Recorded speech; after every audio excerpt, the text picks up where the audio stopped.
because each user wants to see his own field.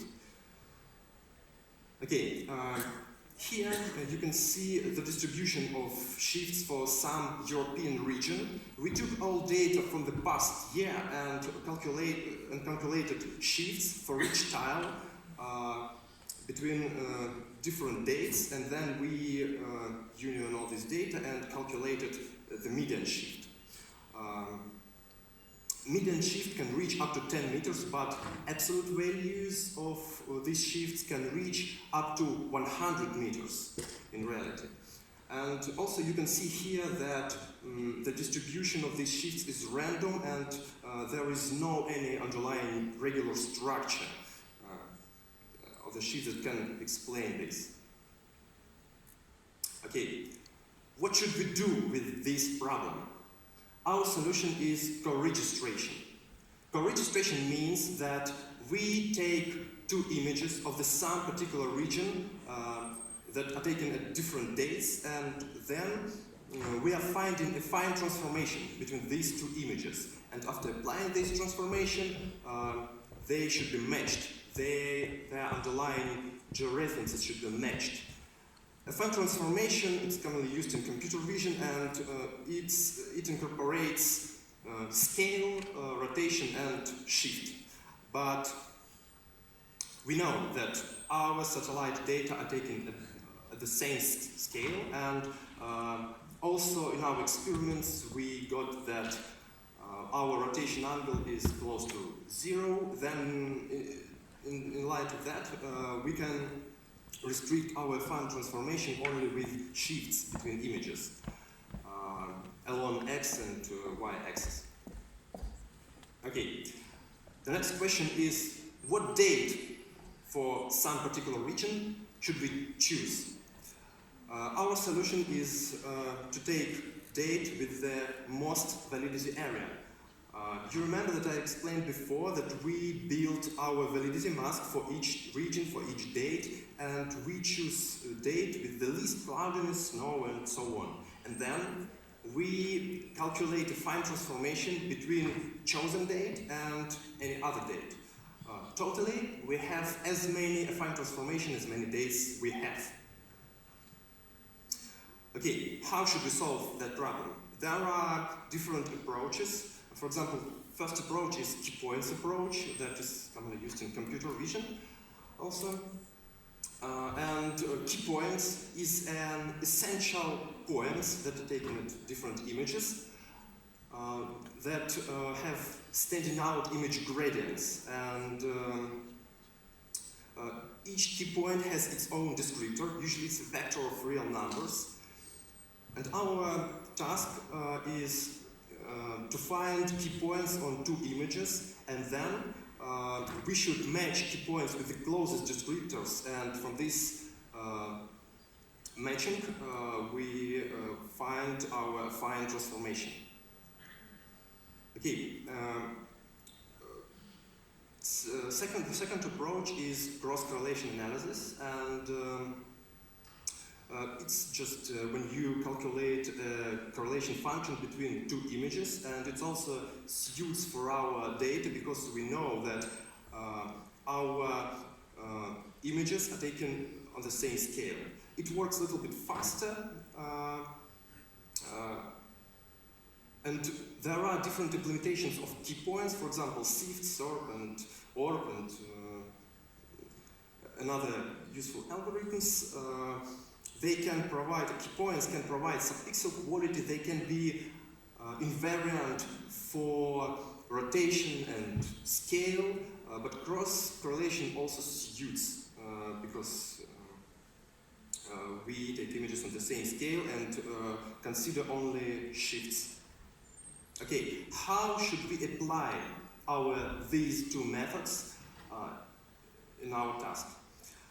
When we get data from Copernicus, each image, each tile usually has really huge size, approximately 10,000 pixels along each spatial dimension. And we can't apply previous methods as is because it will be really computational heavy. Also, there are clouds and snow and so on that I explained, and Also, when we get data, they have been already pre-processed. For example, one of the pre-processing stages is ortho-transformation. You know that land surface behind your image has different elevations. We usually call this digital elevation map. And to take this into account, when satellites fly above the ground and take images, to take into account different elevations, different parts of image with different elevations are linearly distorted. And this procedure is called ortho-transformation. And to solve that problems, we apply our approaches only within small patches of image with approximately 500 of pixels along each spatial dimension. And where should we choose these patches, these images patches? As you can see on the right, it's a binary validity mask for some place, for some date, and black color represents clouds, and you can see that, and white squares represent our image patches that we choose, and we choose them in the areas of the most validity, with the least cloudiness and so on.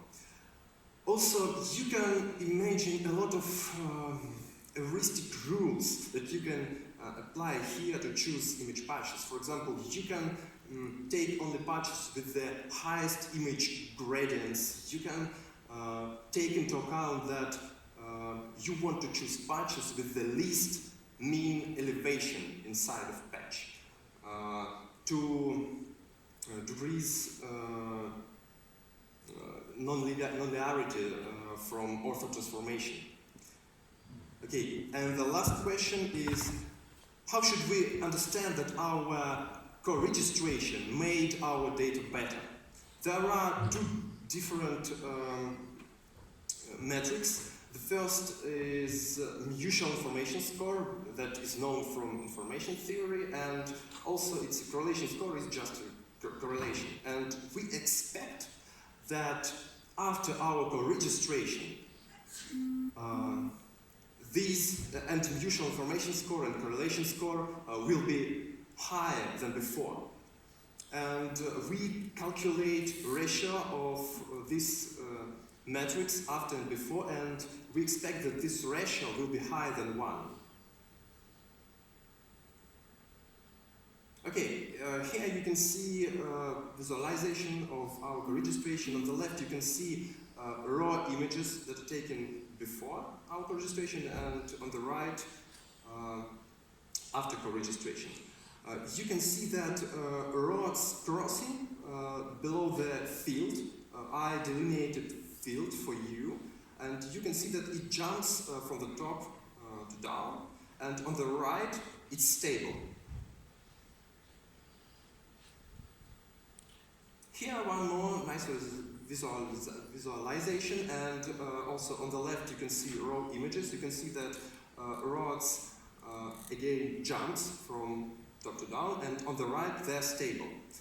It helps us to predict fields, borders more accurately and to stack more dates. Thanks.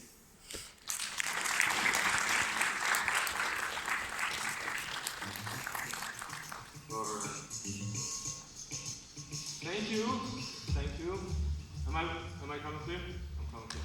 Okay. Thank you, Nikita, for the great speech. And next,